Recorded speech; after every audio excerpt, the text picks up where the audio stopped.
Buenas tardes, empezamos. Bienvenidos, bienvenidas a esta nueva sesión del ciclo de encuentros, debates para un pensamiento inclusivo organizado por la Casa Encendida y la revista Papeles de FUEM Ecosocial para reflexionar y para debatir sobre las grandes tendencias y cuestiones que atañen a nuestro tiempo y que desde nuestra revista, precisamente un poco a modo de observatorio, intentamos detectar, recoger y analizar. Y para esta tarde, en concreto, la propuesta que os trasladamos es hablar, reflexionar todas juntas sobre inteligencia artificial. Ciertamente un tema muy debatido, también polémico, muy presente en los medios, ¿no? En las propuestas editoriales más actuales, en la literatura académica, especializada, etcétera. En definitiva, en distintos ámbitos, ¿no? De nuestra vida y al cual hemos dedicado el número 164 de nuestra revista Papeles, que tiene por título una pregunta: ¿quién teme a la inteligencia artificial? En ese sentido, agradezco, como no, de entrada a todas las personas que habéis leído la revista, ¿no? Que habéis mostrado tanto entusiasmo, sois muchas, ¿no? En sumaros a la reflexión que vamos a desarrollar esta tarde, así como a los expertos y la experta en el tema que nos acompañan hoy y que nos darán un poco las claves, ¿no? Para entender mejor determinadas cuestiones sobre un tema, como decíamos, este de la inteligencia artificial, que es sin duda complejo y que toca muchísimas dimensiones que conviene contemplar por las implicaciones que tiene o puede llegar a tener en un contexto como el actual, atravesado por una profunda crisis ecosocial, ¿no? Cuando, cuando hablamos de inteligencia artificial surgen muchísimos interrogantes y sin duda una dificultad, digamos, para poder evaluar bien la envergadura y las consecuencias de esta, digamos, gran revolución de la que somos testigos, quizá un poco entre sueño y pesadilla, ligada al desarrollo de la inteligencia artificial, viene precisamente de la mano de su carácter complejo y de la opacidad que muestra, ¿no? No resulta muy evidente identificarla y mucho menos saber definirla o conocer muy bien cómo funciona, ¿no? Es cierto, también hay que decirlo que a lo largo de la historia de la humanidad muchos procesos, cambios importantes han empezado así, entre dudas, cuestionamientos, etcétera. Y hoy podemos decir sin duda que este recorrido histórico está marcado por grandes logros científicos y tecnológicos y que han transformado positivamente nuestro mundo en general de formas inimaginables y en muchísimos ámbitos. Pero también hay que contar, creo, la otra parte, ¿no? Que estos, muy a menudo, estos avances también han llegado con un precio a veces muy alto y con unas consecuencias imprevistas y no siempre positivas. Entonces, en este escenario, con esta reflexión general, ¿no? Más de fondo, yo creo que tiene mucho sentido, y así también lo hemos hecho en la revista Papeles, tiene mucho sentido que quizá nuestro primer objetivo de hoy, de esta tarde, sea el de explicar qué es la inteligencia artificial, sus potencialidades, es decir, dónde llegan, pero también los límites y los peligros que plantea. Y también, si cabe pensar, por un lado, que es un proceso complejo, por supuesto, pero ya inevitable, ya fuera de control, y sí, en ese sentido, entonces, solo nos cabe esperar, digamos, en una, ¿cómo se llame? Inteligencia artificial responsable. Bien, todas estas cuestiones las abordará Ramón López de Mántaras, que es sin duda, muchísimas gracias Ramón por estar aquí, sin duda una de las mentes pioneras en esta materia en España, que es director del Instituto de Investigación de Inteligencia Artificial del CSIC y es ha sido colaborador en este número de la revista Papeles. Antes de pasar la palabra a Ramón, y solo os recuerdo muy brevemente que tenéis el chat a disposición para poner vuestras preguntas al final digamos, de estas primeras reflexiones. De la mano de nuestros invitados, recogeremos las preguntas y la pasaremos para el debate con los ponentes y con la ponente. Muchísimas gracias y Ramón, cuando quieras. Muy bien, gracias por haberme invitado con ocasión de este número, de esta revista. Bien, ¿qué es de hecho, la revista, ¿no? ¿Quién tema la inteligencia artificial? Es el título genérico. El título de nuestra contribución con Pere Brunet, con mi coautor, precisamente se trata de decir, intentar situar, ¿no?, qué es la inteligencia artificial. Claro, no se trata tampoco necesariamente de dar una definición, porque no hay una definición clara y consensuada.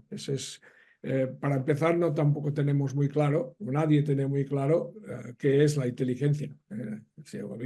Olvidémonos de lo de artificial, ¿no? Incluso es una palabra de estas que llevan mucha carga, muchísima carga. De hecho, uno de los fundadores del campo de la inteligencia artificial, seguramente muy conocido, ¿no?, Marvin Minsky, cuando hablaba de esto decía, en inglés le llama suitcase words, ¿no?, palabras maleta, en el sentido metafórico de que son conceptos, palabras que vienen con mucha carga, ¿no?, con mucha carga, con muchos, muy poliédrico todo, ¿no?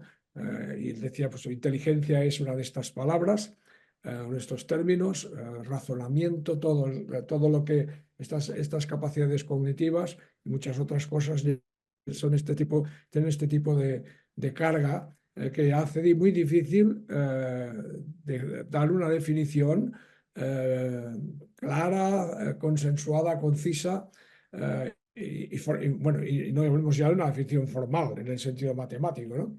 Lo que sí sabemos es que podemos hablar de lo que se pretende con esta tecnología, ¿no? Ya desde los años finales de los 50, la idea era simular capacidades inteligentes, es decir, conseguir que mediante la programación, porque estamos en el contexto de la programación informática, que quede claro, ¿no?, en donde el substrato, la máquina que hay detrás es un ordenador digital. No sabemos en un futuro qué será. No tiene por qué ser un ordenador digital basado en chips de silicio, ni mucho menos. No sabemos lo que puede ser a largo plazo.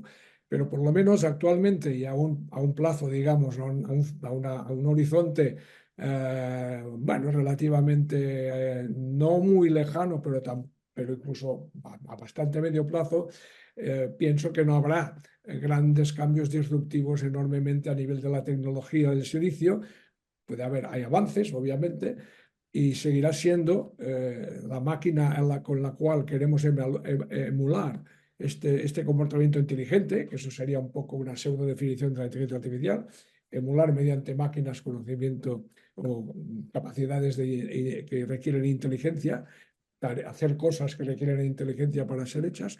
Pues tenemos, y yo de momento me sitúo y no quiero ir más allá, porque es que sería muy absurdo hacer futurología aquí, no tengo una bola de cristal, ¿no?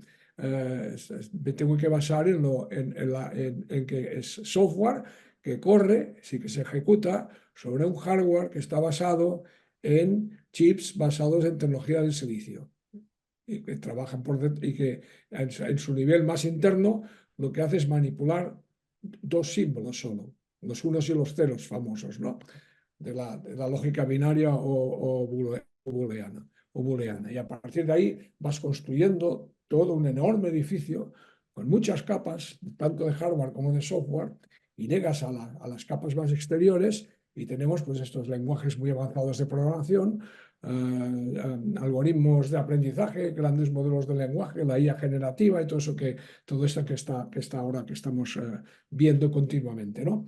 Pero estamos construyendo entonces esta serie de este edificio, esta gran catedral donde una cosa reposa sobre la que está debajo. Y el substrato profundo, diríamos, es este hardware basado en unos y ceros, ¿no? Entonces, esto sería lo que tenemos y lo que conseguimos. ¿Qué conseguimos? Pues más o menos con más o menos capacidad o con más o menos calidad, conseguimos reproducir aspectos de la inteligencia, ¿no? En el artículo, por ejemplo, abordamos las dos grandes subcategorías, por decirlo así, que es la inteligencia artificial más clásica, más estándar, que ha sido la predominante durante bastantes décadas, que es la que llamamos inteligencia artificial basada en el conocimiento.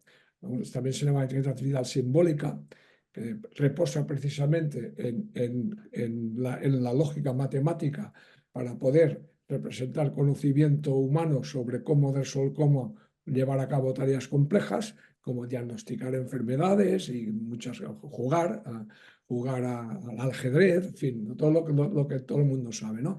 Que esta aproximación basada en reproducir e intentar hacer emular los conocimientos que utiliza un experto, un ser humano, a la hora de hacer estas tareas, y se representan estos conceptos mediante lenguajes de representación, que son extensiones básicamente de la lógica matemática, y se usan sistemas, software, que lo que hace es hacer deducciones, sistemas deductivos, sistemas inductivos, programar simbólicamente todas estas aproximaciones desde arriba hacia abajo, ¿no? Partiendo del conocimiento y luego haciéndolo algoritmos que son capaces de hacer inferencias lógicas y hacer aprendizaje inductivo, por ejemplo, para generalizar en base a estos conocimientos, ¿no? O a esta información.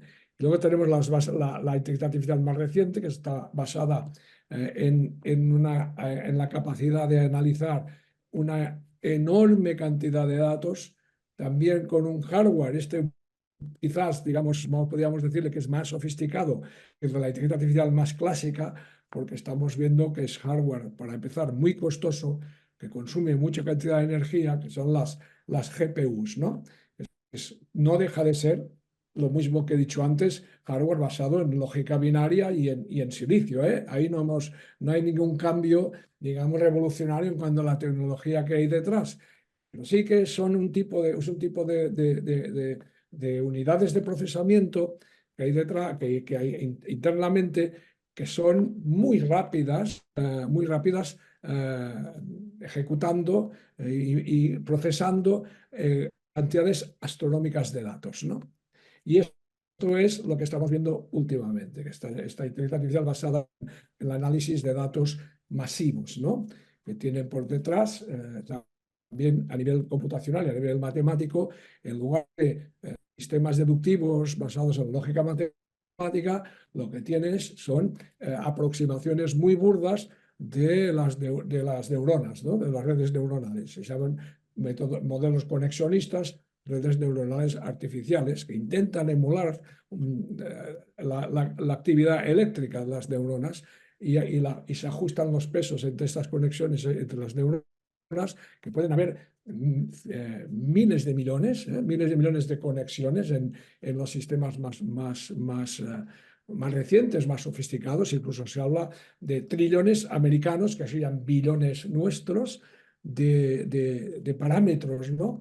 Que permiten entonces procesar, como decía, unas enormes cantidades de datos, ¿no? Por ejemplo, en el caso de los grandes modelos de lenguaje, ya sabemos que son capaces de ser entrenadas, se las puede entrenar pues accediendo prácticamente casi a todo lo que está digitalizado en el mundo, que es una cantidad enorme de corpus, ¿no? De corpus textual, en fin. ¿No? Entonces, tenemos las dos grandes aproximaciones a la inteligencia artificial. Ahora la más preponderante, la que se llama del gato al agua, por decirlo de alguna manera, es basada en datos, pero no es la única. Si en la inteligencia artificial hay vida fuera de la inteligencia artificial conexionista de los grandes módulos de lenguaje. Y a nivel científico, y es una opinión mía que es muy personal.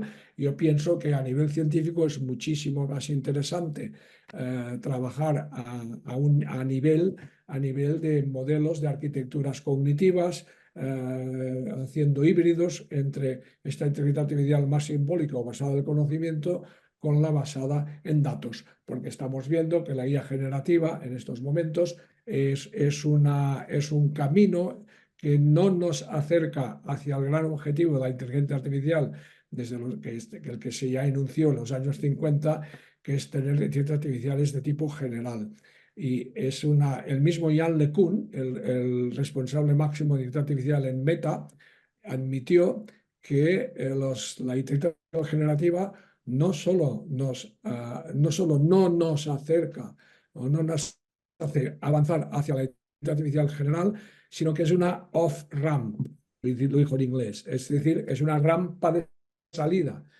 Es como si saliéramos del camino que nos debería conducir al gran objetivo de la inteligencia artificial, el gran objetivo científico, que conseguir inteligencias artificiales generales, multitarea, que no sepan hacer solo una vez, que no tengan el olvido catastrófico, que tengan capaces de aprender continuamente, incrementalmente. El olvido catastrófico, como muchos sabrán, es que cuando se entrena una inteligencia artificial de estas para que realice una tarea, se olvida de lo que había hecho antes, de lo que había aprendido antes, ¿no? Y esto se llama catastrophic forgetting, y hay muchos artículos científicos intentando encontrar una solución a este enorme problema. O sea, tú puedes entrenar un sistema conexionista para que pueda, y como se ha hecho, ¿no?, reconocer objetos, ¿no?, distinguir entre personas, gatos, animales, objetos, que es como se entrena, por ejemplo. Es un tipo de entrenamiento indispensable para los futuros coches autónomos, por ejemplo, ¿no? Sistemas de percepción de los coches, que no solo es visión, sino muchos sistemas perceptivos que puedan identificar todo esto. Bueno, se puede entrenar un sistema de estos para que aprenda a reconocer una gran variedad de objetos, pero luego se le entrena para otra tarea distinta, no sé, para jugar a un juego o para diagnosticar averías, lo que sea, y machaca lo anterior. Es decir, se olvidó completamente de hacer lo que hacía antes. Este es un problema enorme y es la característica clarísima de la limitación que tiene la inteligencia artificial, que no es general. La idea de la inteligencia artificial general es precisamente lo contrario de esto, y que pueda aprender muchas tareas en base básicamente a la misma estructura, a la misma arquitectura que haya detrás, arquitectura software, arquitectura cognitiva, y que no tenga no olvide todo lo que sabía antes por el hecho de aprender cosas nuevas, ¿no? Es decir, esto es un poco la panorámica actual. Yo pienso que, una opinión también muy personal, que no todo el mundo tiene que estar de acuerdo, que para avanzar realmente hacia inteligencias artificiales realmente generales y que merezcan ser llamadas inteligentes, porque lo que tienen ahora son habilidades sin comprensión, no comprenden nada, absolutamente nada. O sea, GPT-4, ni el 01, ni el O1 que acaba de salir, el Strawberry, no aprenden, o sea, no comprenden el lenguaje en absoluto, en absoluto. Hay pruebas que llaman contrafactuales que lo demuestran claramente. Un artículo muy reciente que se llama el test contrafactual, que si hay tiempo lo explicaré después, y que demuestran claramente que no son inteligentes, que no razonan, recitan, regurgitan lo que ya tenían en el entrenamiento, lo que se les había proporcionado en la fase de entrenamiento. Si queremos ir más allá y empezar a quitar las comilas alrededor de la palabra inteligente, cuando hablamos de inteligencia artificial, hablar de inteligencia, quitar las comilas, es necesario que haya cuerpos.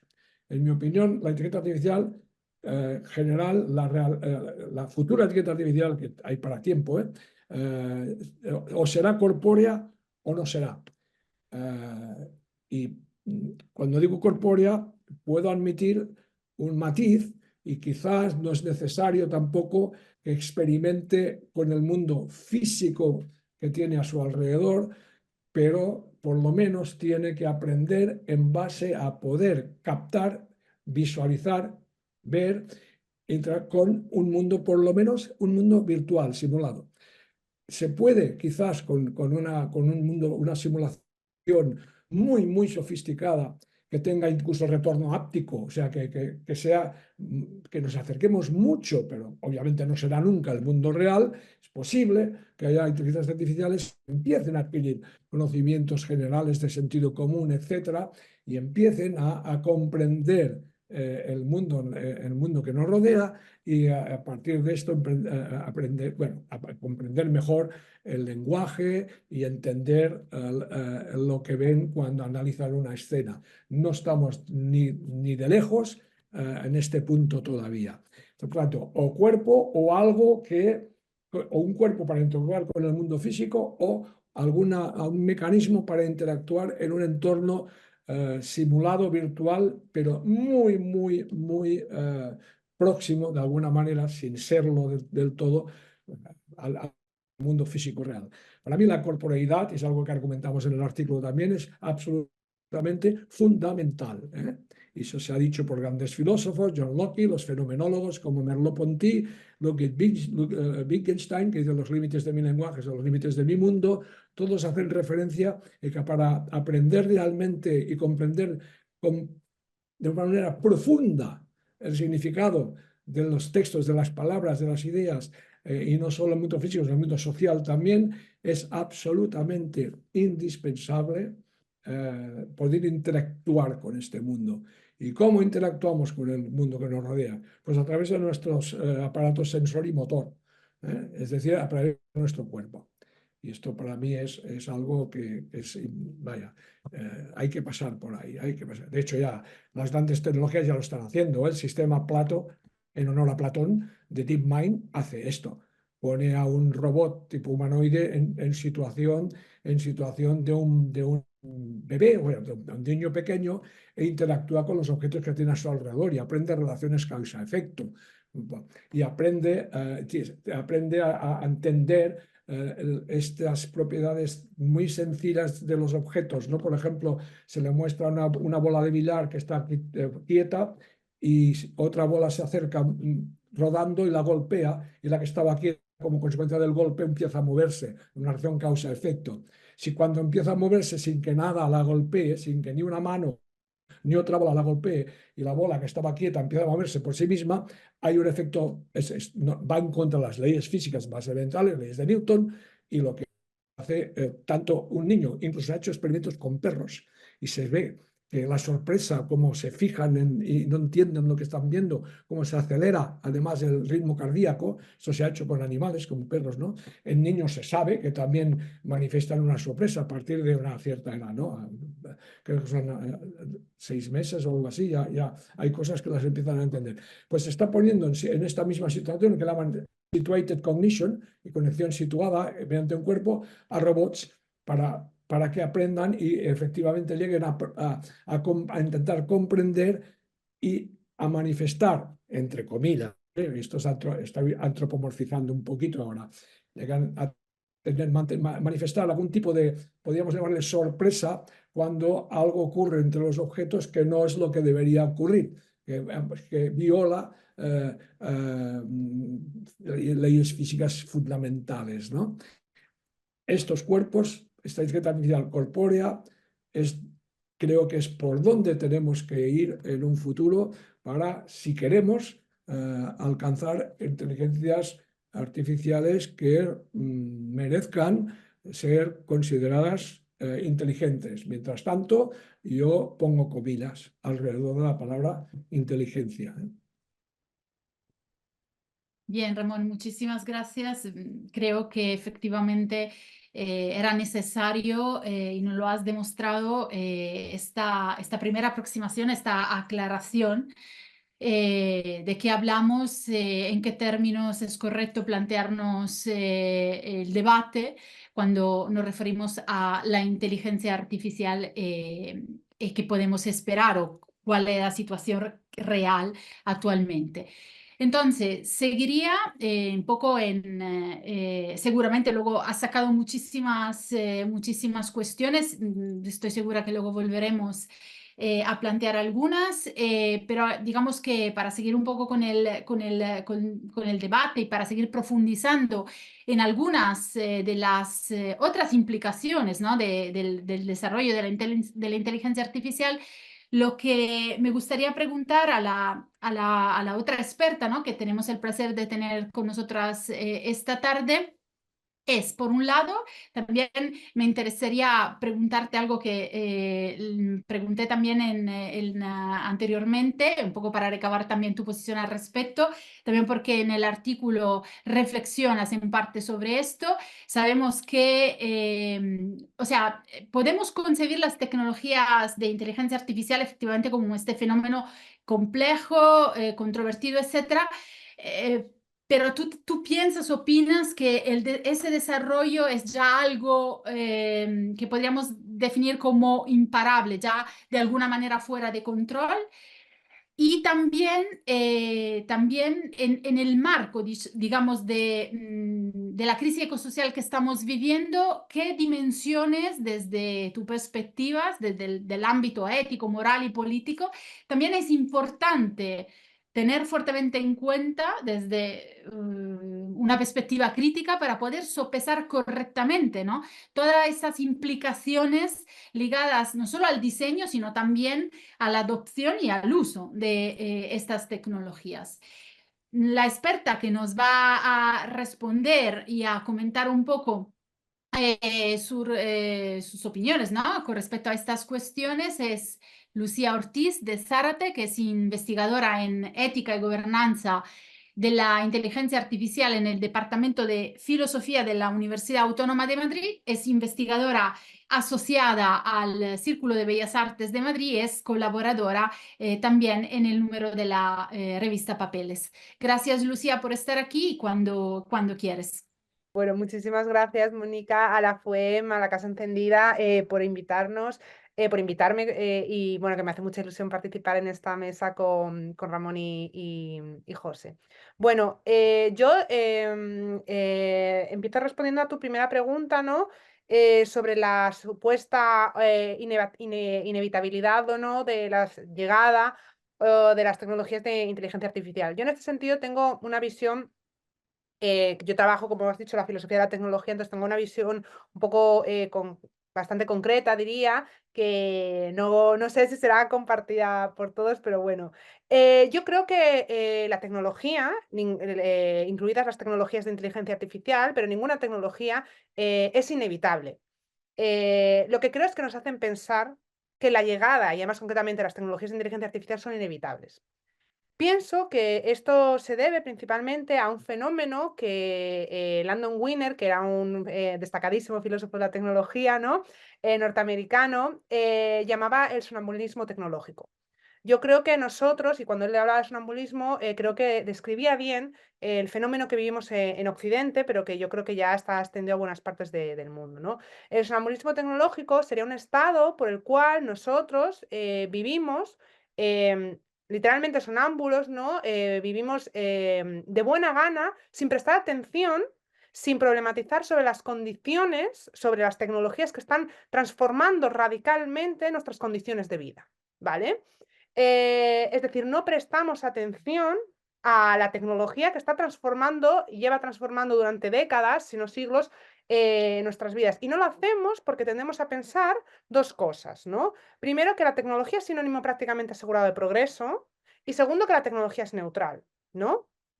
Eh, y yo considero que las tecnologías, y concretamente las tecnologías de inteligencia artificial, no en ningún caso se podrían denominar neutrales. No son estas herramientas que en función de que estén en manos de unos u otros se pueden usar bien o mal.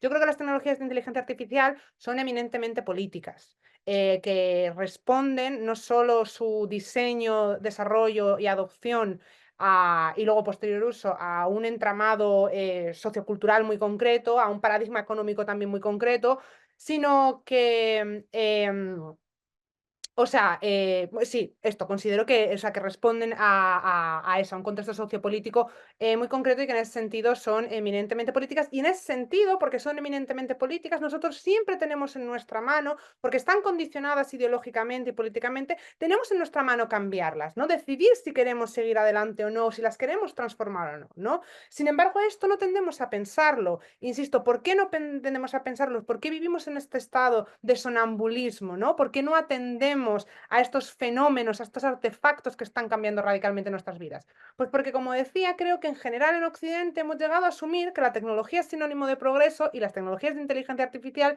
concretamente serían como un paso más, ¿no?, en esta historia del progreso. Hablamos de que estamos en los albores, ¿no?, de una nueva civilización prácticamente, de una nueva era, cuando hablamos de inteligencia artificial, ¿no? Parece haber como una historia del progreso en el que estábamos antes en la sociedad industrial, luego la sociedad digital, y ahora vamos a entrar en una nueva sociedad que sería la sociedad algorítmica, cada una mejor que la otra, ¿no? Cada una más llena de progreso, más llena de bienestar, como si los desarrollos científico-tecnológicos fuesen eso sinónimo asegurado de bienestar, cuando es muy cuestionable que, desde luego, por sí solos nos vayan a generar algo similar al progreso, ¿no? Creo que tendríamos que ser mucho más ambiciosos y entender que el progreso tiene que ver con mucho más, o va mucho más allá del desarrollo de la ciencia y la tecnología, y tiene que ver con el desarrollo de la ciencia y la tecnología acompañado de unos compromisos políticos y éticos muy concretos, ¿no? Con conseguir derechos, con conseguir libertades, con hacer avances sociales que nos permitan desarrollar tecnologías realmente en beneficio de la mayoría. Creo que desde hace mucho tiempo, ¿no?,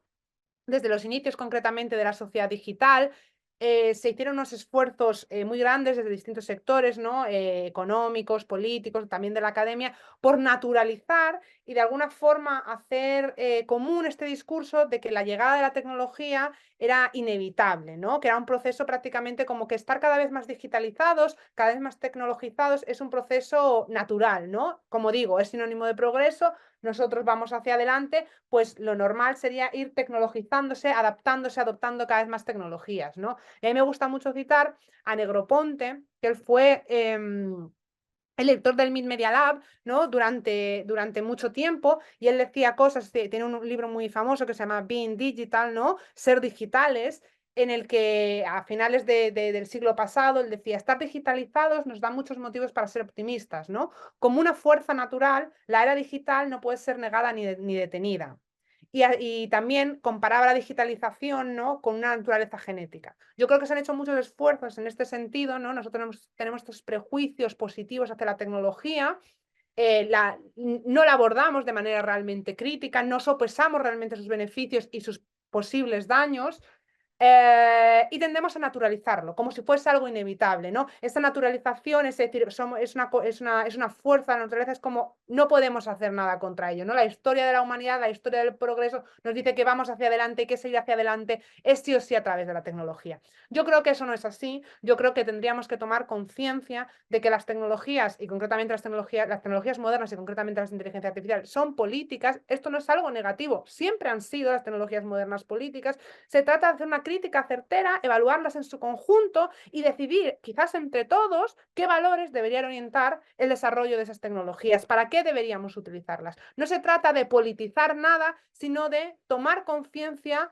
de algo que ya está politizado, ¿no? Repolitizarlo en un sentido que nos sea beneficioso para todos, ¿vale? En ese caso, en ese sentido, yo creo que siempre está en nuestra mano decidir si seguimos adelante con unos proyectos, si los transformamos, qué dirección tomamos, ¿no? No creo que deberíamos realmente ser conscientes de este estado de sonambulismo en el que vivimos y no renunciar nunca a entender que las tecnologías no tienen una inercia, el desarrollo tecnológico no tiene una inercia, unas fuerzas en sí mismas, ¿no?, que nosotros siempre tenemos la posibilidad de dirigirlo y elegir el camino que puede tomar. Lo cierto también es que a medida que se institucionaliza y las tecnologías se van adoptando y desarrollando en nuestra sociedad, es cada vez más difícil, ¿no?, si fuese necesario, cambiarlas o echar marcha atrás, ¿no?, porque la tecnología y el desarrollo tecnológico, la digitalización, tiene mucho peso, ¿no? Entonces es difícil luego luchar contra ciertas inercias que se toman.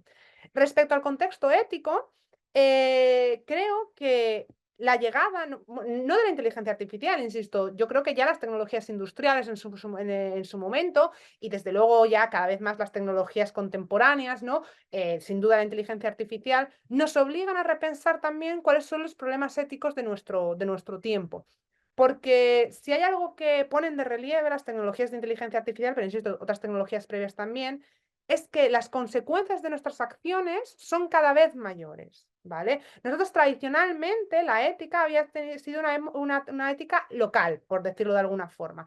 Nuestra comunidad moral eran desde luego, las personas con las que interaccionamos y quizás nuestros conciudadanos, los miembros de un Estado-nación tradicional, ¿no?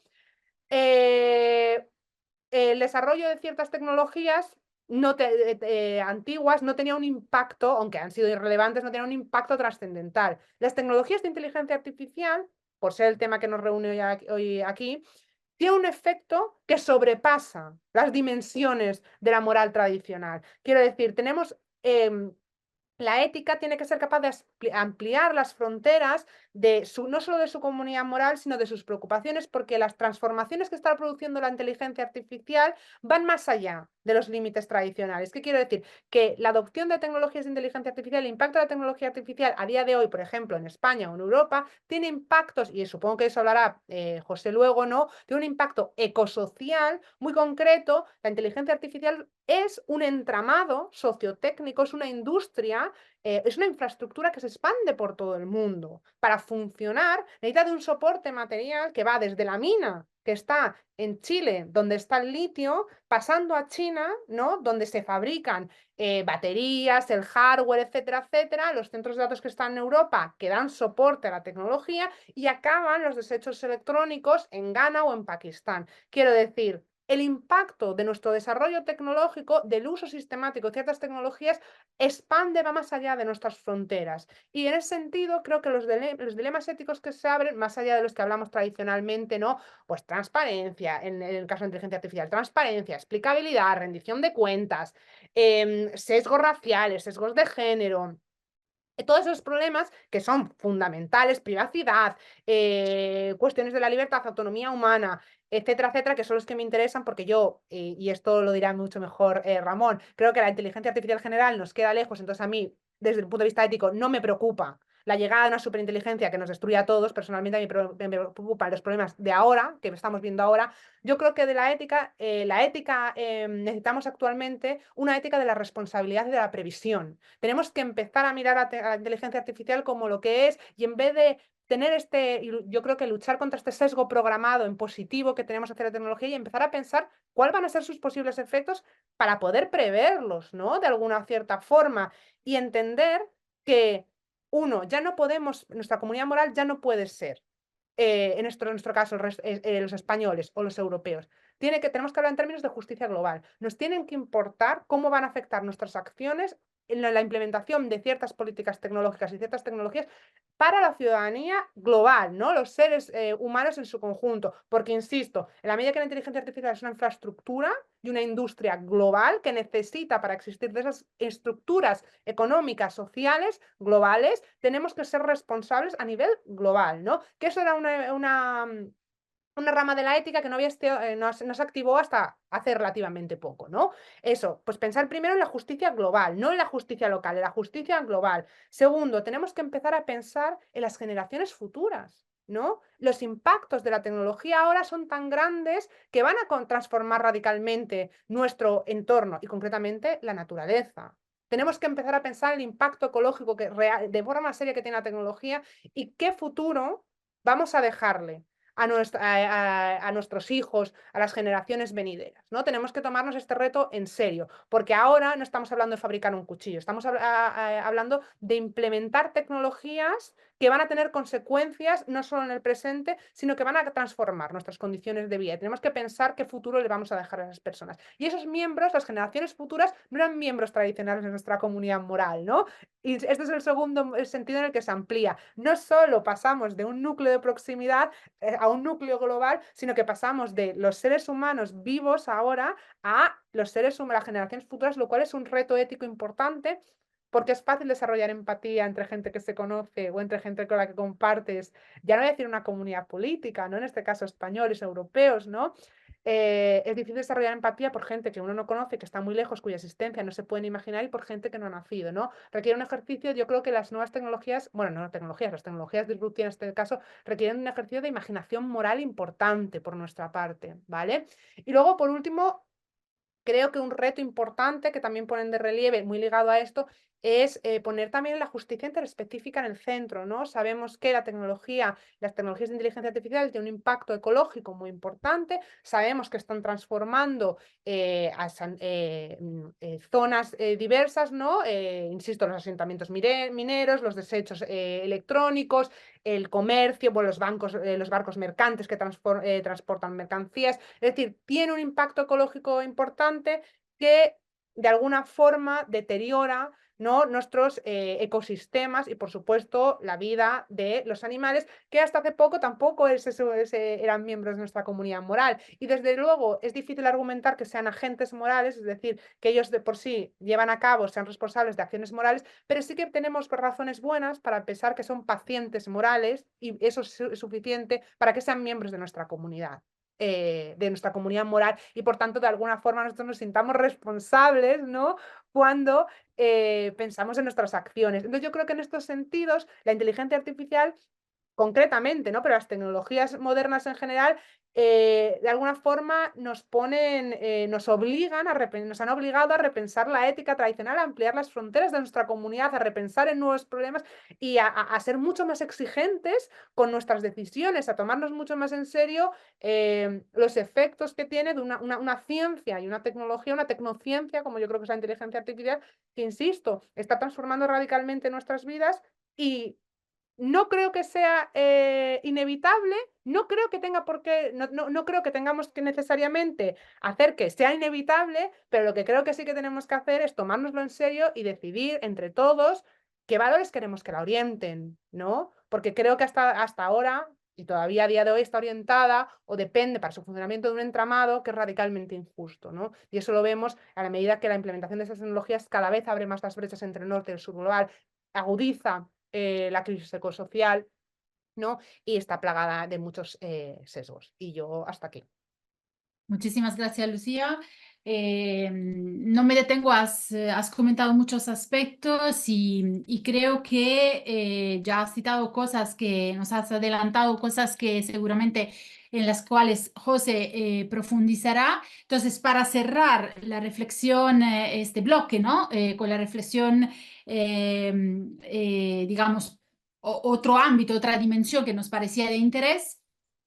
Volvemos un poco al contexto, la gran crisis ecosocial, y nos preguntamos sobre precisamente, ¿no?, esos efectos ecológicos, ya no solo cuando se habla de algo como la inteligencia artificial, sino abrimos la mirada, el marco, y nos referimos a un ámbito, a un proceso más amplio, también muy complejo, como puede ser la digitalización, ¿no? Y en ese sentido, de la mano de nuestro último ponente, vamos a hacer un poco el punto sobre esos costes y esas restricciones ecológicas de lo que se denomina, ¿no?, capitalismo digital. Es decir, pese a ese optimismo que siempre rodea, que acompaña el desarrollo de las nuevas tecnologías de la información y de la comunicación, cuando hablamos, por ejemplo, de la eficiencia o, por supuesto, a ese supuesto menor grado de explotación de los recursos, ¿no?, a esa desmaterialización, ¿no?, que se plantearía. Realmente los datos lo que nos dicen es que la digitalización y un poco todos los procesos implicados se muestran exigentes, muy exigentes en el consumo de energías y materiales y, por supuesto, en la generación de los residuos. Lo decía también Lucía, ¿no? Bien, para hablar de esta dimensión, tenemos a José Belver, que es compañero investigador en el área ecosocial de FUE, que a lo largo de su trayectoria de investigación ha recopilado un poco y repasado esas contabilidades en algunos de sus trabajos, y un poco por citar uno muy pertinente, la contribución que os invito a leer y que realizó para un número de la revista Papeles sobre precisamente capitalismo digital. Antes de dar la palabra a José, me permites un segundo para recordar que podéis poner vuestras preguntas en el chat. Gracias, y José, cuando quieras. Vale, muchas gracias, Mónica. Bueno, sí, pues yo lo que querría sería ahondar un poco más en lo que ya ha comentado, elementos que ya ha comentado Lucía, y bueno, además partiendo quizás bueno, de entrada que valga la matización de que yo no soy experto en inteligencia artificial, ni mucho menos, vengo más del ámbito de la economía ecológica y en ese sentido bueno, pues mi enfoque me permite aportar esa mirada ecosocial en el sentido de plantear cuáles son las relaciones del sistema económico con el sistema ecológico y cómo existe una materialidad en todos los diferentes ámbitos de la economía y el ámbito digital pues no es para menos, ¿no?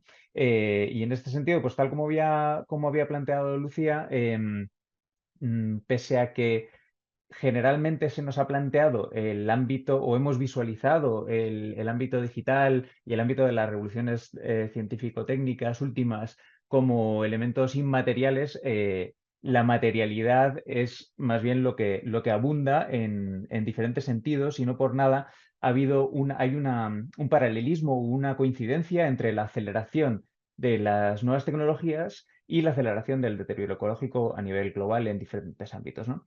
Y en este sentido, bueno, yo además, cuando he ido revisando, Mónica estaba señalando lo de la recopilación de datos, el artículo que escribí en papeles, si no me equivoco, fue en el año 2019. Y desde entonces pues han cambiado muchas cosas, entre otras cosas el desarrollo de la inteligencia artificial ha sido muy potente, ha aparecido la inteligencia artificial generativa, ha habido un salto cualitativo en la proliferación y el acceso popular a todas estas tecnologías, pero sí que existe un marco común en el sentido de mostrar cómo en todos los casos existe un consumo de energía, de materiales, de agua y una necesidad, una demanda creciente de territorio o de capacidad de carga del planeta, tanto para asimilar las emisiones de diferente tipo como los residuos de diferente tipo que se dan, ¿no? Por matizar o explicitar un poquito más estas cuestiones que nos hacen ver que la transición digital y la transición ecológica no necesariamente deben ir de la mano o pueden ser incluso en algunos elementos contradictorios. Si nos fijamos, por ejemplo, en términos de consumo energético, para mí habría como dos polos fundamentales. Por un lado sería el consumo que tiene que ver con los dispositivos y el otro que tiene que ver con las infraestructuras. En términos de dispositivos, los dispositivos que utilizamos hoy son claramente menos consumidores de energía de lo que eran en el pasado. Sin embargo, la proliferación de esos dispositivos y su uso cada vez más amplio en términos temporales hace que exista cierto efecto rebote en ese sentido. Por otro lado, se da también la paradoja de que si bien antes, si mirábamos el ciclo de vida de los productos desde la cuna hasta la tumba, el 80% del consumo energético venía de su uso en el pasado y hoy en día el 80% de su consumo energético viene de su fabricación. Si tenemos en cuenta que buena parte de los dispositivos que utilizamos hoy en día, desde nuestros móviles hasta nuestros portátiles, son dispositivos, son productos que están muy sujetos a la obsolescencia, ya sea en términos de hardware o en términos de software o en términos simplemente de modas, de percepción de obsolescencia, pues claro, nos encontramos también con una dinámica de rebote, ¿no? De aceleración constante de la fabricación y la compra y luego posteriormente del desecho de dispositivos que, si bien son menos consumidores de energía en su tiempo de uso, sí lo son en su tiempo de fabricación.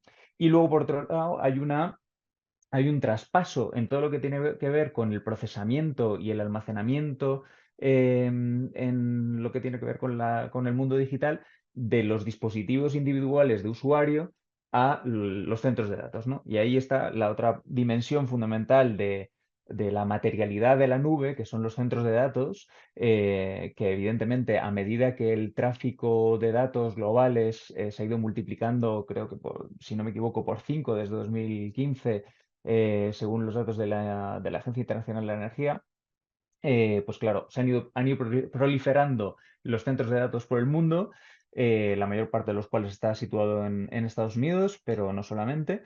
Eso supone hoy en día un 2% del consumo eléctrico, que parece poco, pero la tendencia es creciente y donde más consumo de energía se da es en términos de procesamiento y también de refrigeración de esos centros de datos. Claro, la inteligencia artificial y en particular la inteligencia artificial generativa, con los entrenamientos de modelos de inteligencia artificial, ha contribuido o está contribuyendo de manera sustancial a través de ese poder de computación creciente que relataba Ramón al principio, a un crecimiento en esos consumos energéticos, y por mucho que se vayan logrando ganancias en la eficiencia del consumo, dado que la generación de datos es ingente y es creciente permanentemente, nos encontramos también con otro efecto rebote, ¿no? Eficiencias por un lado y, sin embargo, en términos absolutos, crecimiento. Todo esto se ve luego en esa aceleración de los impactos ambientales. Permanentemente vemos esas lógicas.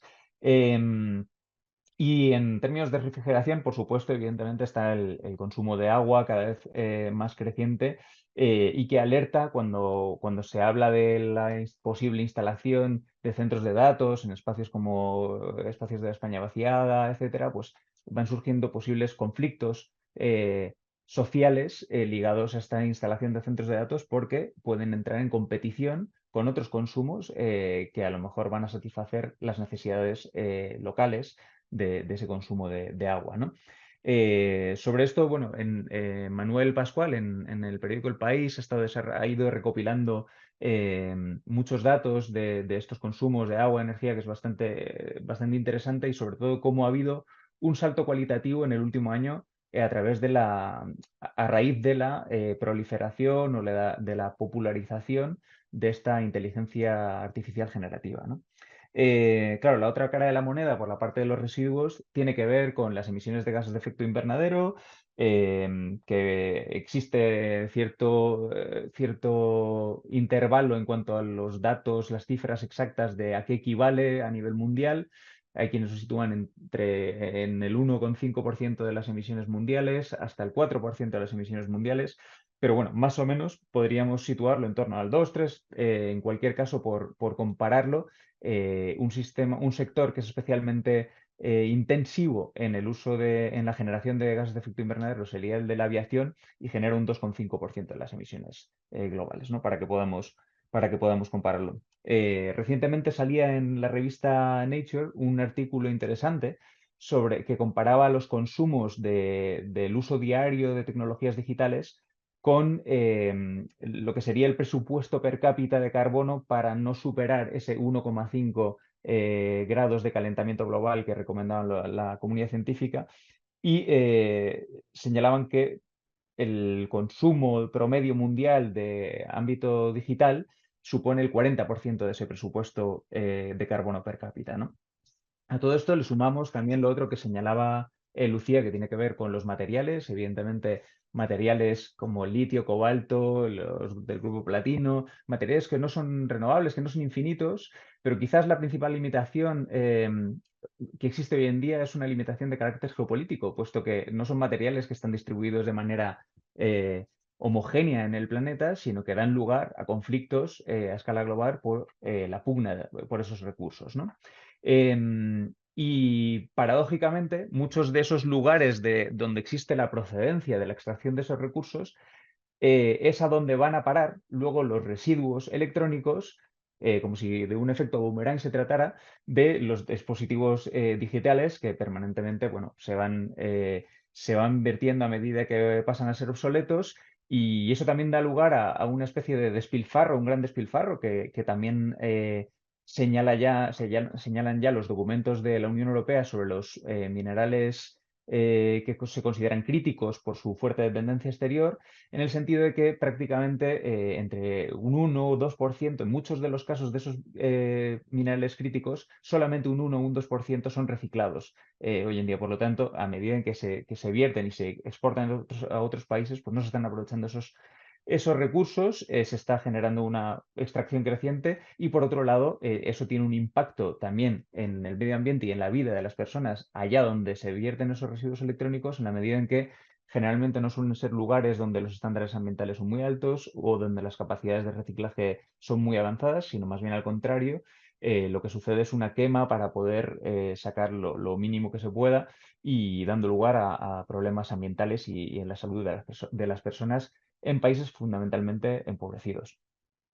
Todo esto para decir que la digitalización y todo este avance tecnológico tiene mucho que ver con las asimetrías globales, con lo que se llama hoy en día el imperialismo ecológico en términos de extracción y extracción de recursos, vertido de residuos. Tiene mucho que ver, por lo tanto, con conflictos socioambientales a escala global y además siguen existiendo fuertes asimetrías en términos de quién se beneficia o quién utiliza los dispositivos. Es decir, hoy en día seguramente 2/3 de la población mundial tiene acceso a Internet, pero sigue habiendo 1/3 que no lo tiene y una parte importante de quien lo tiene en términos muy deficientes, ¿no? Aparte de que, evidentemente, pues, están estos otros problemas que señalaba antes. Todo esto para decir que, como reflexiones finales, un poco en línea con lo que se planteaba la economista política de la Universidad de Nueva York, Benedetta Brevini, en un libro reciente, hasta qué punto puede suceder que los avances en términos de tecnologías digitales y de inteligencia artificial pueden ser contradictorios con los avances en términos de transición ecológica. Y para poder saber si eso es así o no, desde luego lo que no podemos hacer es abrazar una visión tecnotópica o simplemente ver todas las bondades que existen. Evidentemente existen muchas aplicaciones, por ejemplo, de la inteligencia artificial en términos de modelización climática, en términos de modelización de pérdida de biodiversidad o de integración y expansión de renovables. Sin duda, no hay que negar eso. Lo que sí que hace falta es hacer las cuentas, visibilizar, cuantificar, para poder contrastar discursos que en gran medida pues pueden estar alimentados por intereses económicos o están directamente alimentados por intereses económicos. Conviene dejar claro que hoy en día 7 de las 10 mayores empresas en términos de capitalización bursátil se dedican al ámbito tecnológico y por lo tanto tampoco tienen gran interés en que pues todas esas problemáticas asociadas a los avances tecnológicos se les dé demasiada voz, ¿no? Véase, por ejemplo, el caso de los sesgos de la inteligencia artificial que fueron resaltados por el Comité de Ética o el Departamento de Ética de Google, y las personas que dirigían ese departamento fueron echadas, ¿no? de esa compañía. También hay que tener en cuenta que, también por verlo desde una óptica de economía política, que muchas veces la tecnología y los grandes avances tecnológicos siempre han sido a lo largo de la historia señalados como la solución a los problemas del capitalismo, la solución a los problemas de falta de productividad, la solución a los problemas de crecimiento / progreso / bienestar generados por el capitalismo. Y en este sentido, pues siempre ha habido, por ejemplo, un paralelismo o una vinculación muy estrecha entre el desarrollo de las TIC, de las tecnologías de información y la comunicación, y el orden neoliberal para reimpulsar el crecimiento después de la crisis de los años 70. Y quizás nos encontremos también en una especie de hype económico en este sentido, en algunos casos, para canalizar buena parte de la inversión, ¿no? Pero en cualquier caso, y ya por terminar, lo que está claro es que la crisis ecológica la crisis ecosocial no es un problema técnico, como vendrían a decir las visiones más ecomodernistas, sino que más bien tiene mucho que ver con las asimetrías sociales y económicas que están en el centro del sistema económico capitalista y que dan lugar por lo tanto, a la crisis ecosocial. Muchas gracias. Muchísimas gracias, José. Yo creo que un poco el propósito, ¿no? Del principio de investigar y de profundizar sobre algunas, ¿no? Es un debate complejo, lo hemos dicho muchas veces, sobre algunas de las dimensiones. Creo que ha sido resuelto, hemos avanzado muy bien en ello. Entonces, yo así en 5 o 10 minutitos vuelvo a la mesa, vuelvo a los ponentes y os pregunto si queréis añadir alguna reflexión, queréis dar algún detalle o puntualizar alguna cosa de las que han salido en las reflexiones de los compañeros y la compañera. No sé si Ramón. Sí, yo quizá quisiera añadir algo Sí. bastante brevemente, intentaré que sea. Antes he dicho que la inteligencia artificial en estos momentos, en mi opinión, no es no es muy inteligente. O sea, yo diría incluso que no es inteligente. Pero lo más interesante del caso es que tampoco es tan artificial como parece. Porque para que los grandes modelos de lenguaje, por ejemplo, funcionen, o para que un sistema de piloto automático de coche pueda reconocer, identificar lo que captan sus sensores, hay millones, y no exagero, millones de personas detrás etiquetando imágenes continuamente en condiciones deplorables condiciones de trabajo deplorables, obviamente en el sur global, Filipinas, Kenia, Pakistán. Solo en Filipinas, eso lo sacó el Washington Post, con una foto muy, muy llamativa en donde se veía un cibercafé infestado, o sea, lleno a rebosar de gente joven con los ordenadores ahí, y estaban trabajando para subcontratar una subcontratada de una subcontratada de una subcontratada. Son varias capas de subcontratación, pero que quienes estaban eran pues las grandes tecnológicas, Google, Meta, etcétera, ¿no? ¿Qué están haciendo? Pues están contribuyendo a entrenar los grandes modelos de lenguaje. En caso de situaciones complejas, son ellos los que dan respuestas. Son los que el modelo de lenguaje genera varias posibles respuestas a ciertas preguntas, y tienen que decir cuál es la respuesta más adecuada. Y si la respuesta ninguna de ellas es adecuada, se les pide que escriban cuál es la respuesta adecuada. Esta aplicación, que algunos llaman que es la gran aplicación, que yo le he probado y es muy mediocre, por cierto, que es para programar, para codificar, para generar código con un lenguaje de programación mediante Copilot, y estos sistemas han sido aumentados con la misma tecnología de los grandes modelos de lenguaje. En el fondo, el lenguaje de programación es un lenguaje también, entonces se puede aplicar las mismas técnicas que hay detrás. Pues resulta que estos sistemas, para que mínimamente te den una primera versión digamos, de un software que resuelva algo, que haga algo, ha habido, de nuevo, gentes, como decía yo, en el sur global, que se pasan horas y horas escribiendo código, y tienen que comentar línea por línea el por qué han puesto aquella instrucción en aquel lenguaje y no otra, ¿no? Es decir, hay, como digo, millones de personas que están detrás de las cortinas, no los vemos, y son los que hacen que esta inteligencia artificial generativa aparentemente sea algo que podríamos llamar inteligente. En el fondo es incluso pues paradójico, ¿no? Es decir, vamos a ver, ahora van a sacar el GPT, dicen que van a sacar el GPT-5, ya veremos, no está tan claro, ¿no? Pero el 4, el 4O, ahora el O1, ahora, bueno, pierdes en las siglas y en las versiones. Cuanto más potente es la versión, más grande, más billones o trillones de parámetros tiene, que teóricamente debería ser supuestamente más inteligente, más personas se requiere detrás haciendo su trabajo, ese trabajo esclavo, para que esto funcione. Es decir, nos están tomando el pelo. Lo digo así de claro. O sea, nos están vendiendo humo. La inteligencia artificial generativa es una mala idea. No nos acerca a nivel científico, tiene muy poco interés hacer modelos cada vez más grandes. Ya me diréis qué interés tiene esto. Más grandes, más costosos energéticamente, de refrigeración de agua, todo lo que ha salido ya. ¿Para qué? ¿Para qué? ¿Para hacer una pequeña mejora? Sí, pero una pequeña mejora requiere que haya millones de personas detrás. Es decir, que es como un sinsentido todo esto, en el fondo, un sinsentido. Y otra cosita.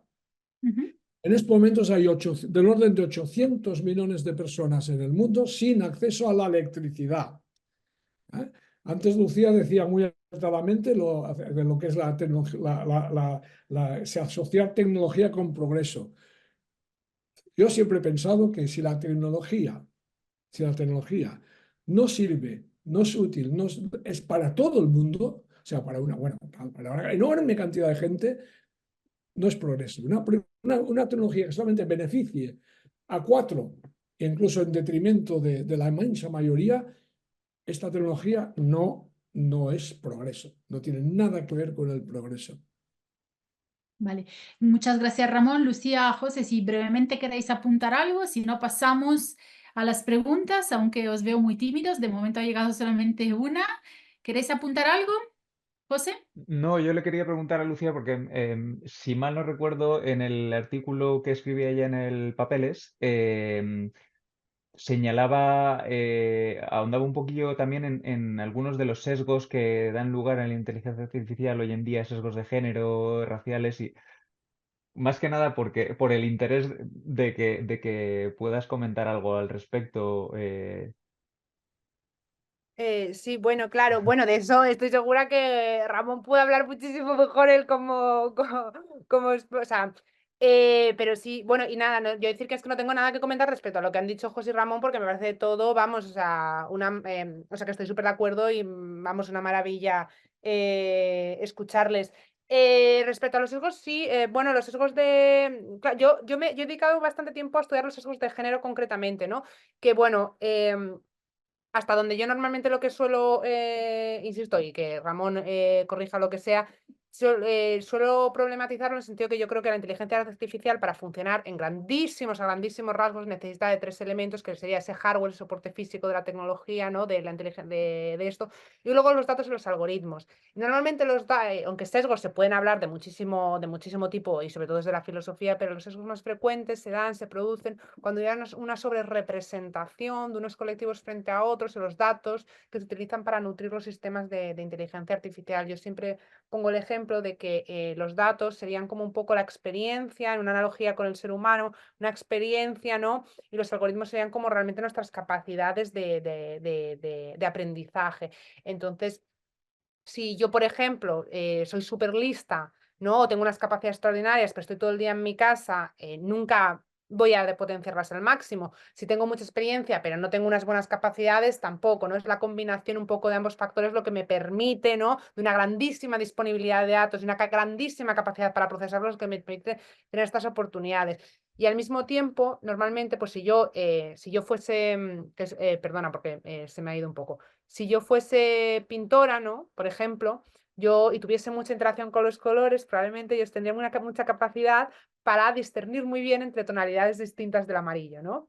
Pero yo no lo soy. Entonces yo en mi vida, en mi día a día, sé diferenciar entre un amarillo clarito, un amarillo oscuro y a lo mejor el color mostaza, ¿no? Y yo creo que es una cosa algo parecido a lo que pasa. Si los algoritmos tienen muchos datos, por ejemplo, en este caso, de hombres, son capaces de conocer, por un lado, muy bien la realidad de los hombres y por otro lado, lo que decía Ramón, ¿no? La inteligencia artificial no es tan inteligente. De hecho, tendríamos que repensarnos por qué la hemos denominado inteligente. Busca relaciones a las que le da un carácter de causalidad, ¿no? Aunque realmente no lo tenga. Y, por ejemplo, un caso muy famoso fue el de Amazon, que implementó un sistema de inteligencia artificial para mejorar los procedimientos de contratación de personal, ¿no? Y se encontró que una vez que lo implementó, se discriminaban sistemáticamente los currículums de mujeres frente a los de hombres. Entonces, claro, y cuando dijeron, joder, pues ¿qué es lo que ha pasado?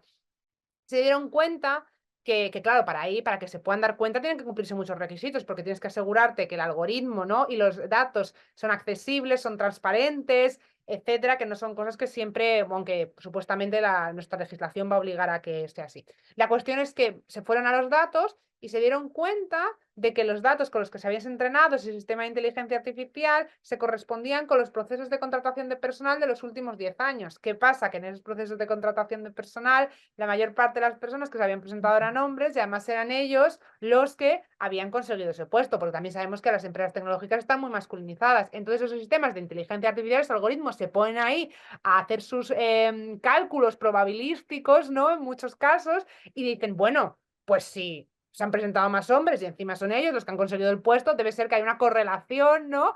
Hay una relación positiva entre ser hombre y tener las habilidades adecuadas o ser la persona idónea para este puesto. Como lo podría haber sido otra variable, como tener una formación adecuada para desempeñar ese puesto o X años de experiencia en un sector, ¿no? Porque la inteligencia artificial o tú la programas para que sepa discernir, le das ciertas indicaciones, ¿no? O solo está rebuscando entre esos datos relaciones, ¿no? Está buscando patrones de repetición.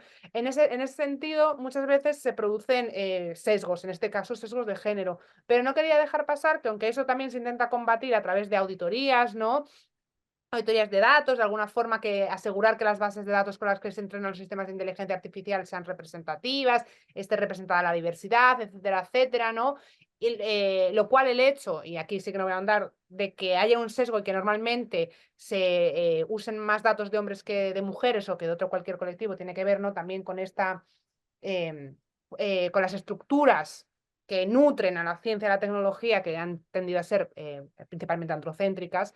En ese sentido, también existen sesgos de otro tipo, que insisto, y con este término no querría dejar pasar, en el hardware, ¿no? Muchas veces, que es una cosa que es nuestro como gran olvidado. Este soporte físico, Siri y Alexa, tienen nombre y voz de mujer. Y tienen un rol de asistencia. Y tener un rol de asistencia no tiene absolutamente nada de malo, es un súper necesario, ¿no? La cuestión es por qué a esas tecnologías en las que estamos gastándonos millones en desarrollar y además, insisto, vuelvo a lo mismo, asociamos al progreso, al futuro, en un futuro en el que supuestamente queremos que sea feminista, igualitario, seguimos haciendo que la tecnología perpetúe roles y estereotipos de género. Mi universidad, la Universidad Autónoma de Madrid, a la que yo estoy agradecidísima y le tengo un cariño inmenso, a su chatbot asistencial le llamó Ada por Ada Lovelace, que es la primera ingeniera informática de la historia, y la ponen a hacer de asistente virtual.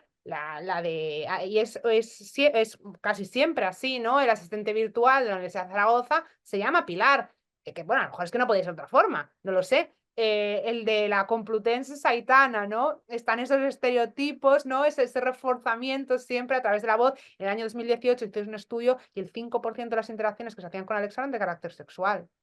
Que habría que preguntarse si no se habrían hecho, si tuviese voz y nombre de hombre, ¿no? Es decir, todos, es lo que decía cuando digo la tecnología es política, es que reproducimos nuestra sociedad a través de ella, ¿no? No podemos abstraerla de nada.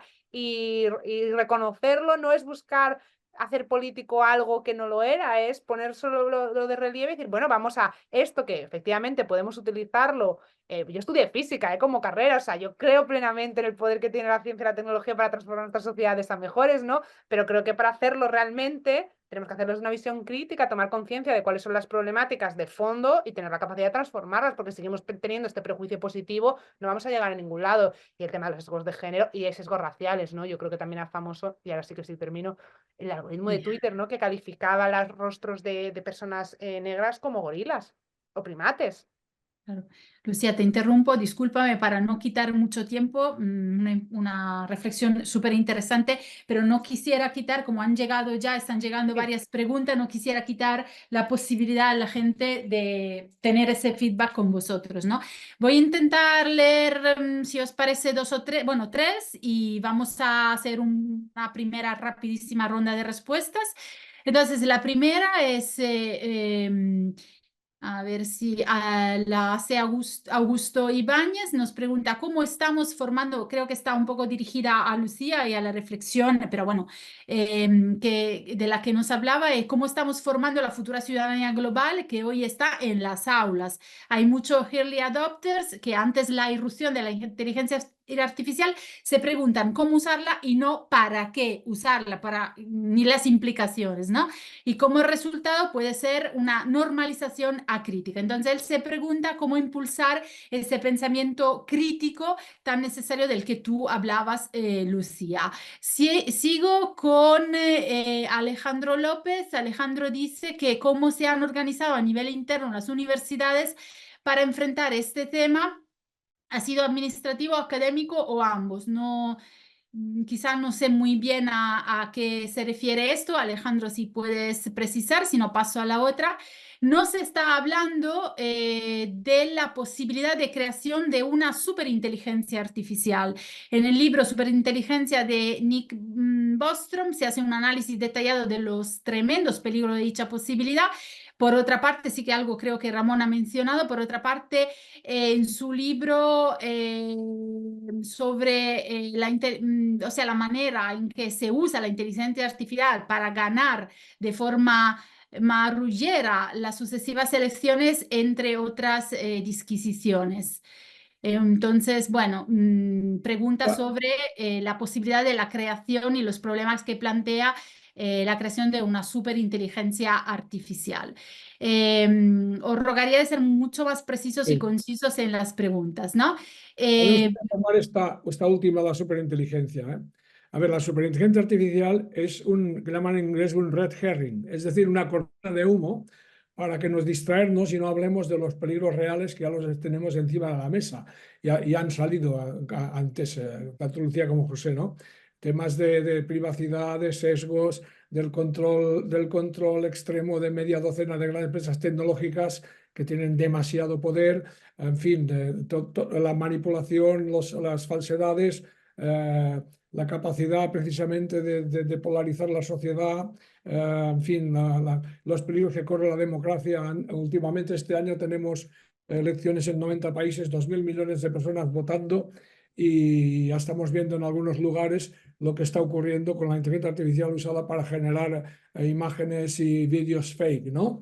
Es decir, no háganme caso. La superinteligencia artificial, olvídense de ella. Olvídense de Nick Bostrom.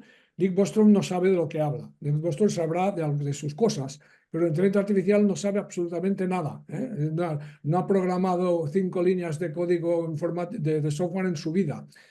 Bueno, no sé si saben que le han cerrado el instituto. Le han cerrado el instituto porque tenía, por cuestiones precisamente, le han cerrado el instituto en Oxford precisamente porque tuvo problemas de sexual harassment de racismo, de racismo hablando, es decir, él habla del altruismo efectivo, que es algo que podríamos dedicar horas a hablar del altruismo efectivo, son los grandes defensores del altruismo efectivo, y entre otras cosas, pues demostró ser una persona racista, ¿eh?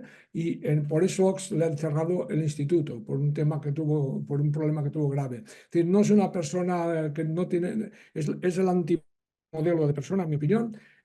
Su libro sobre la superinteligencia artificial no tiene ningún sentido. Yo ni lo terminé de leer, la verdad, porque cada vez me ponía más nervioso.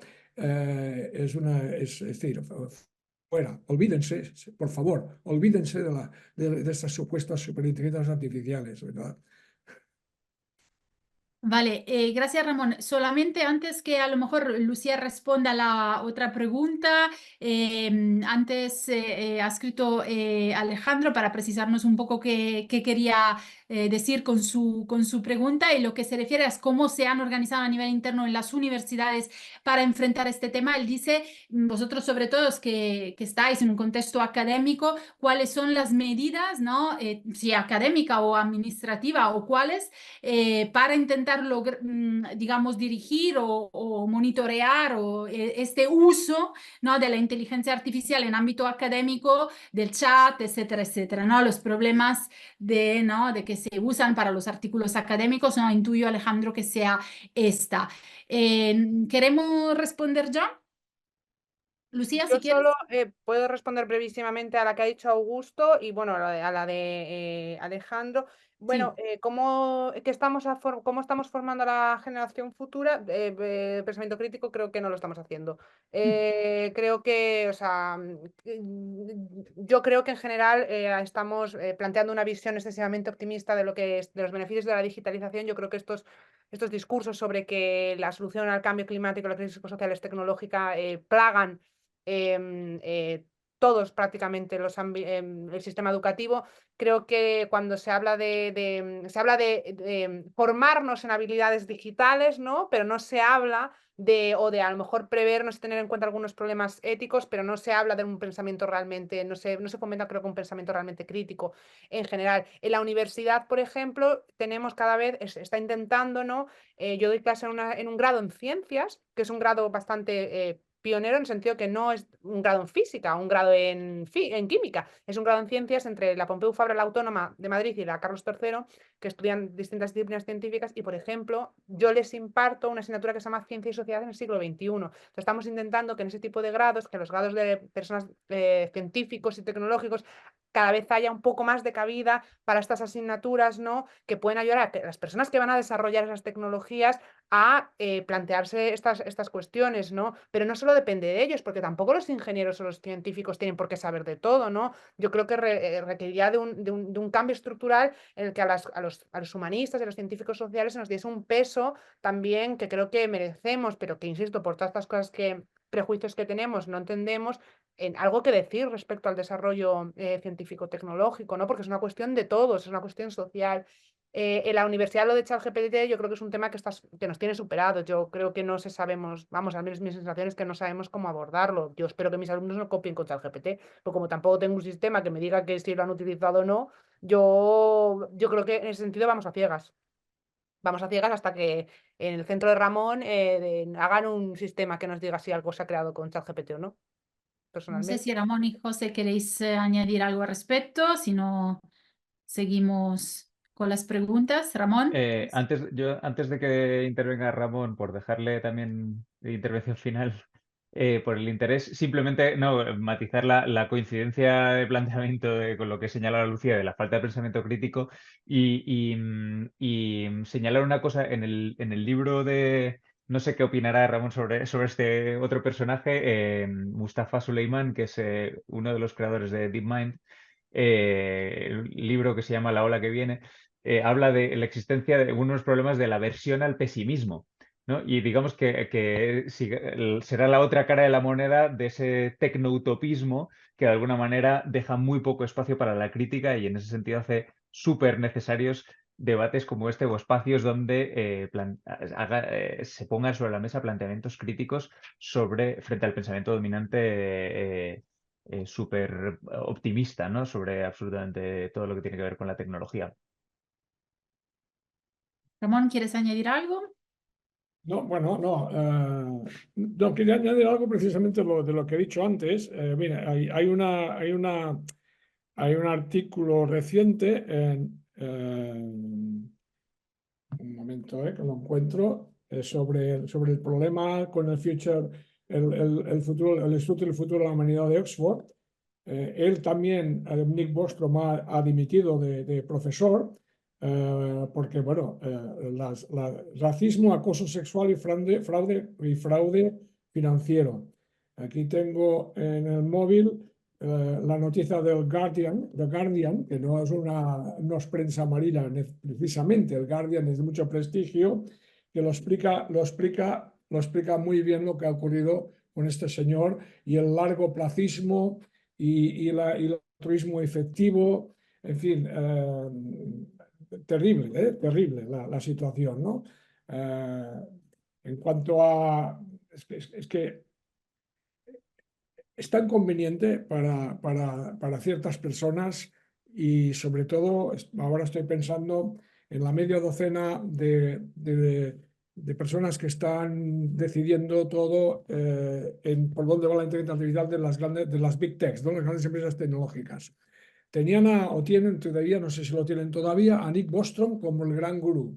Claro, está muy bien, ya les interesa a estas grandes tecnológicas que se hable de que puede haber superinteligencias que van a por iniciativa propia, es que no tiene ningún sentido, ¿no? Tomar el control del mundo y poner un riesgo existencial para la humanidad. Claro que les interesa que se hable de esto a estas grandes empresas tecnológicas.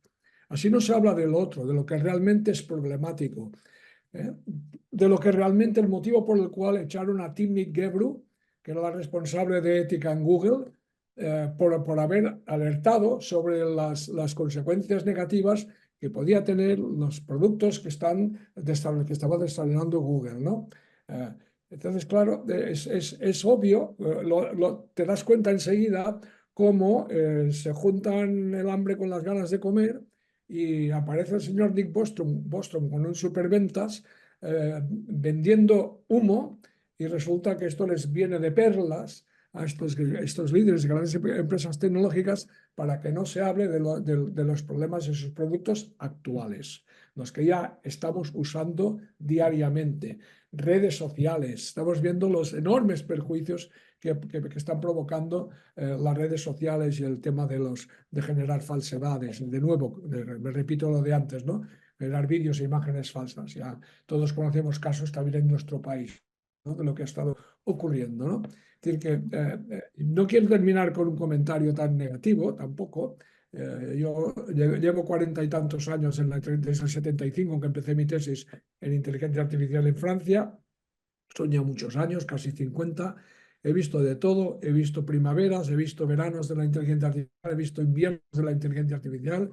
Estamos ahora en un hype terrible que va a provocar posiblemente un nuevo invierno, y esto será positivo para la inteligencia artificial. Como fueron los otros dos inviernos, las aguas volvieron a su cauce y las cosas se calmaron, y se pudo progresar luego de verdad. De verdad, sobre todo en el mundo más académico y más científico, ¿no? Yo espero que deseo que esto vuelva a ocurrir. Deseo que esta burbuja estalle o se deshinche, que pasemos otro invierno de la inteligencia artificial y nos dejen tranquilos a los que estamos desarrollando, investigando la inteligencia artificial, para llevar a cabo nuestro trabajo de forma adecuada, sin estas interferencias de todas estas grandes tecnológicas que no son en absoluto positivas. Vale, yo, como hemos empezado unos minutitos tarde, sí, vamos a abusar un poquito todavía de vuestro tiempo, de vuestra disponibilidad, y os voy a pasar, pido disculpas a todas las personas que han formulado una pregunta y no ha sido respondida, pero he tenido un poco que elegir y voy a formular la siguiente. Que nos la manda Juanca Martínez Col y dice que Harari, una pregunta un poco provocativa, ¿no? Probablemente dice: Harari en su libro Nexus plantea los posibles usos de la IA para conocer verdad o para generar orden. De ahí la contradicción entre el optimismo tecnológico del que se habla frente al miedo al uso de la IA por los totalitarismos, ¿no? ¿Alguno de los ponentes podríais valorar las propuestas que hace Harari? Y con eso y cerramos. Y bueno, brevemente, si queréis los tres. Ramón, que te veo... A ver, no, Nexus todavía no lo he leído. Lo que sí he visto es críticas del New York Times, del Times, del Washington Post y del Guardian. Y la verdad es que todas ellas son bastante negativas, bastante negativas. Lo que tienen en común todos estos críticos, estos que han entrevistado el libro, es que dicen que es una obviedad detrás de otra. Es como dos libros, pero hay una primera parte muy diferenciada, muy histórica, y luego la segunda, en donde ya se mete más en el tema de la inteligencia artificial. La segunda parte sobre inteligencia artificial, repito, cuidado, no lo he leído, estoy hablando de críticas que he leído, de gente de lugares que son fiables, ¿no? Fuentes fiables. ¿Qué es eso? Suelta pues obviedades y de nuevo pues está con el mensaje de que como si la inteligencia artificial tuviera iniciativa propia y pudiera hacer cosas por sí misma, olvidando, es otro caso como Nick Bostrom, es alguien que no ha escrito una línea de código informático en su vida y no sabe lo que hay en la cocina de la inteligencia artificial. Entonces opina como un observador externo, habrá leído mucho, se ha informado, pero se ha tragado esta falsedad de que la inteligencia artificial es realmente inteligente y tiene iniciativa propia. Y esto que aparece, que esto es lo que trasciende, aparece, permea en toda la segunda parte de este libro. Lo voy a leer, Me parecía una pregunta así muy, muy interesante. Lucía, José, ¿queréis añadir alguna cosa? Muy brevemente. No he leído el libro, no puedo opinar. Vale. Había...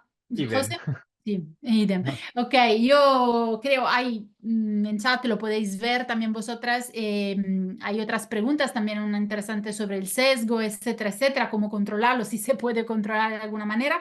No hay tiempo.